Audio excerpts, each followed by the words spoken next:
What we have here is two different kinds of mushrooms that you can find generally around the month of May. Over here we have pheasantbacks, and I think these have been altered a little bit. I think somebody cut part of them. They do tend to look like the back of a pheasant. They're also known as dryad saddle, but because they have that pheasant back type appearance, people call them pheasantbacks. A really easy way to identify them, of course, is not only by the appearance, but also if you look at them underneath, they are very porous. Some people would say they look kind of like an oscillating picture, and they smell like a watermelon rind. Mainly what I wanted to focus on in this video is over here, these things. These are morels. Let me grab this here so you can get a better look.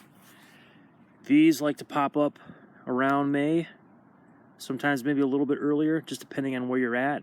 They've been kind of hard for me to find this year. I found two white morels, and I made a video about it, but I took it down because I think there was some information in there. Actually, I'm pretty positive there was some information in there that was not completely accurate. But these are morel mushrooms. Some people like them. If you've never had them before, they have kind of a, I guess you would say, a fleshy consistency to them, and that turns some people off. I'm not a huge fan of them, but I know some people are. In some places, a pound of these, you can sell them for like $20 or $30, just depending on the demand and the quality. You know, there are some restaurants that really like these. These pheasantbacks right here, you know, I tried them. I don't like them. I don't like the way they taste. To me, they tasted like the stump they were growing on. From what I've been told, when it comes to mushrooms, generally if they don't taste good with some butter or maybe a little salt, then there's not a lot of hope for them. But I'm not an expert on preparing and cooking pheasantbacks, so you can take that information with a grain of salt. These, a lot of people actually like the taste of them. When you get them, a good thing to do is to soak them in some salt water to get some of the bugs out of them. That one there might be going bad a little bit. I would cut that section out. Let me see if I can get to focus. You'll have to forgive me. I film everything with an iPod. I don't have tons and tons of money for GoPros and high-speed gear, but the information I give you should be pretty sound. So anyways, these are morels, and as I mentioned, they do pop up this time of year. Generally when you start seeing pheasantbacks, you know that these guys are around somewhere. Just, you know, depends on the conditions. I tend to find them in areas kind of like this. They like the shade. From what I've been told, they like the shade. Now I'm going to go ahead and tell you this. The bulk of the morels I found on the side of a trail.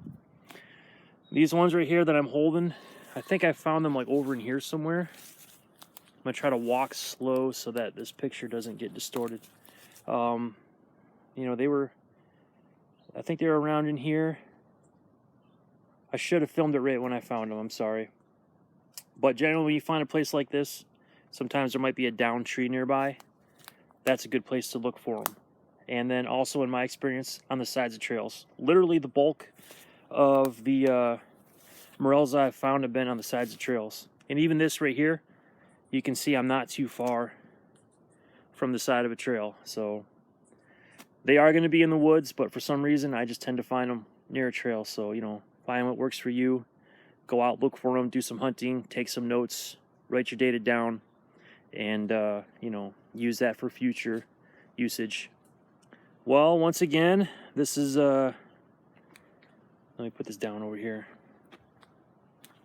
This is a great time of year for finding some edible mushrooms. As always, I really appreciate you tuning in. Thanks a lot. Feel free to feel free to hit the like button. Feel free to subscribe. Feel free to leave a comment. And as always, Semper Fi and God bless.